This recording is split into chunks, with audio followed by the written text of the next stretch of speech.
Hello everybody, it's Adam like Aaron, still sick, which sucks. Hopefully it'll go away soon. So yeah, some interesting stuff's been happening on this new show. For one, a whole new playlist, and it is, called The New Era. It is a direct continuation of the Revolution storyline. And that one has like 60 episodes, technically. So you want to go check that out, go right ahead. So, it's review time. And review time is a movie that is very interesting, but in a way that helped it win Best Picture at this year's Oscars. Yes, I am talking about Guillermo del Toro's, if I say his name right, The Shape of Water. Yes, we're reviewing what's been described as a fairy tale about the love between a mute woman and a fish man, or amphibian man. My bad. Yeah. Very interesting. And I think there's a couple people, including myself, I was kind of worried for this movie because, the whole plot might turn people off. Some people might think it's a little too odd, weird, creepy, disturbing, disgusting. Basically, human, animal, or something having love together. I mean, people didn't like when Sonic and Elise were together in Sonic 06. What makes you think people would accept this? But turns out they did. This movie made money and it won Oscars. So someone liked it. So I'm going to read you the back here. It's like a paragraph. It's not too long. So from Master Storyteller, Crimson Peak was just kind of meh from what I've heard. So I wouldn't say that. Guillermo del Toro comes The Shape of Water, an otherworldly fairy tale set against the backdrop of Cold War era America circa 1962. So about 66 years ago. Yeah? No, that's not it. 56 years ago. There you go. In the hidden high-security government laboratory where she works, lonely Eliza is trapped in a life of isolation. Eliza's life is changed forever when she and her co-worker, Zelda, discover a secret classified experiment. Running at the cast are Michael Shannon, Richard Jenkins, Michael Stolberg, and Doug Jones. So our main character is Eliza. She is mute and has like scars on her neck from, I think, when she was like a baby. I'm not sure what caused it. Maybe it was an accident or a birth defect or something. But yeah, just living her day-to-day life, in this secret facility. She's a cleaner, so you know how that is. And she has her friend, Zelda, who's played by Octavia Spencer. She's like kind of the yin to her yang, because Liza's mute, but Zelda, she is talkative. She's one of those people. And she's kind of like an interpreter for Eliza. Since she can't speak, like, Zelda has to do a lot of talking for her. And she lives in an apartment, like, right above a movie theater or a cinema. My bad. She, like, right next door, she has, like, her friend, I believe, Richard Jenkins, who, like, they don't specifically say, but let's just say he's in the closet. Like, some of you might frown, some of you might be like, why are you having such a hard time talking about this? It's part of the plot. Well, it's not really a part of the plot, it's just like a minor character detail. Her friend is gay, but he doesn't want to come out, so he's just kind of secretive about it. You know how it is. And yeah, where she works, she sees like this dude played by Michael Shannon, General Zod himself. And yeah, like he's, they're all just a part of this like this little world, I guess. Well, most of them are like just in this just a government laboratory, and then like the people, like the scientists and whatnot, like they make an announcement like, we found this creature, and it is unlike anything you've ever seen and whatnot. So they bring it in, and then you see it, and it's just like an amphibian man. Like he looks, well, it doesn't look normal, but he stands on two legs, his arms, but it's like amphibious. Like he has gills. He's a fish man, more or less. And in these type of movies, us humans, we don't like things that are not human. Or we don't trust it, or we try to destroy it. So Michael Shannon is one of those characters where like he doesn't like it. He only wants to know like, how it works. He tases it. Basically abuses it. Wants to know what it can do. Eliza's just like, I don't like this. In one of the scenes, looks like Michael Shannon, like his fingers, like apparently what happened is that like the creature may have gotten to him.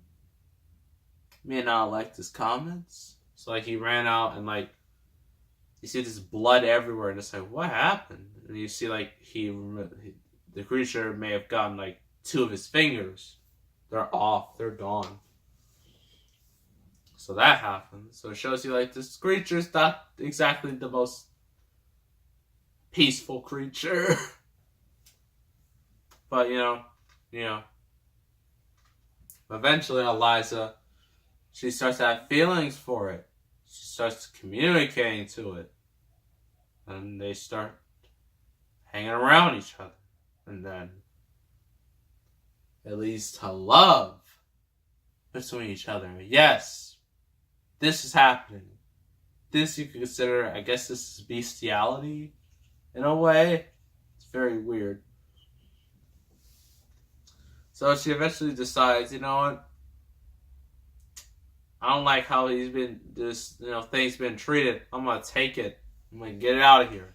So her friend, and Zelda, they all like team up along with I guess a rogue scientist who like he wants to like know how intelligent this is. But Michael Shannon's just like, I don't care about that. I don't like this thing. I'm gonna destroy it.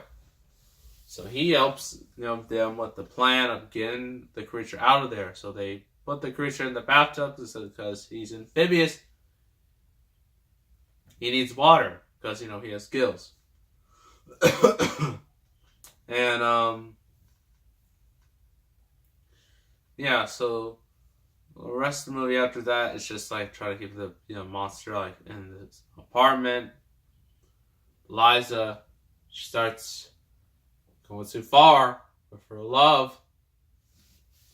Like she strips nude in front of the thing. This is not age appropriate. This is not YouTube appropriate. So if you don't like this part, skip to a part where I don't talk about it. But you have all been warned. She starts having love with this thing, having the sexy time, and then eventually leads to a sex scene. Yeah, sex scene with human and fishman. And you probably wonder, how are you gonna do that? Like, well, she flooded her bathroom in order for them to, really love, have sexy time. But I've heard like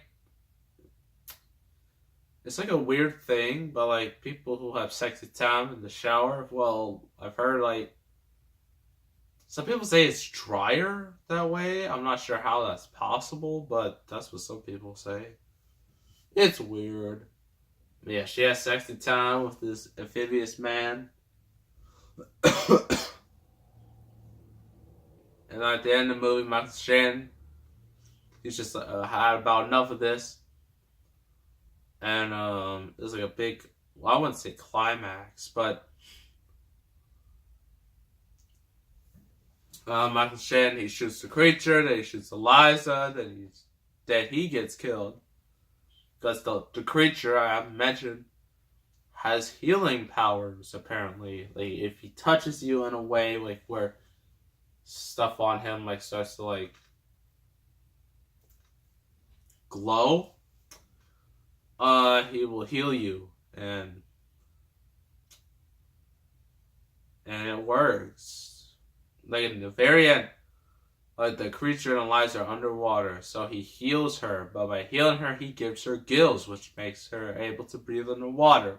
Which means they can live happily ever after under the sea, having just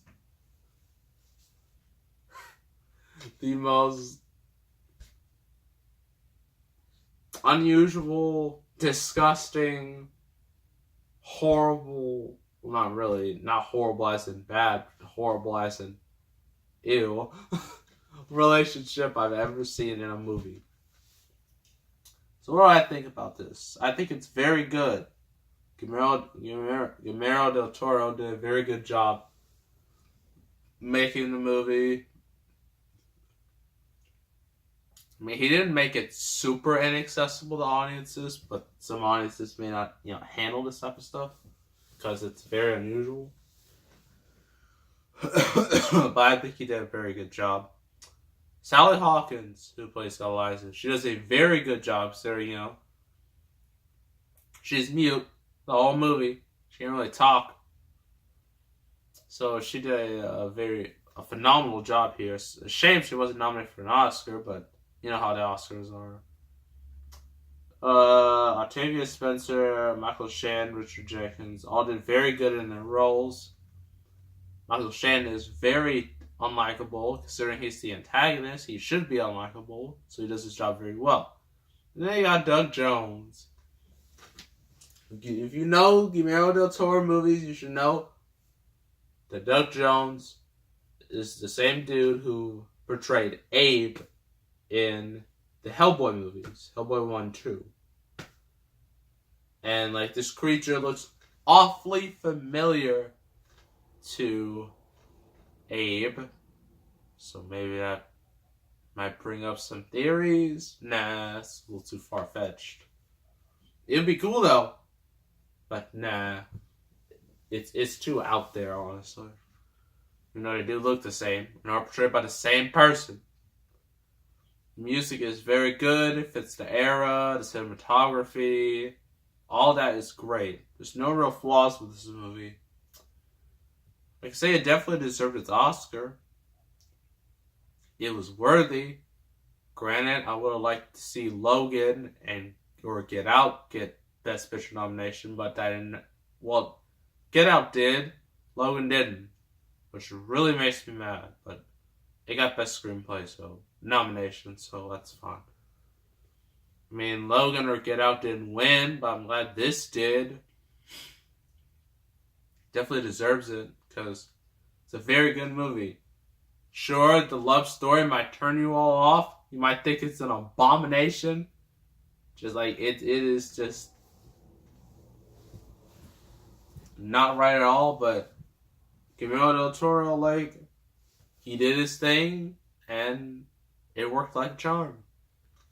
So I'm going to give this a 9 out of 10. If you're a huge Guillermo del Toro fan, I highly recommend this movie. Definitely one of his best movies. If you're into like fairy tale, romance, that type of thing, then you'll probably like this movie too. Must warn you, the relationship, the love between the woman and the fish man is very unusual.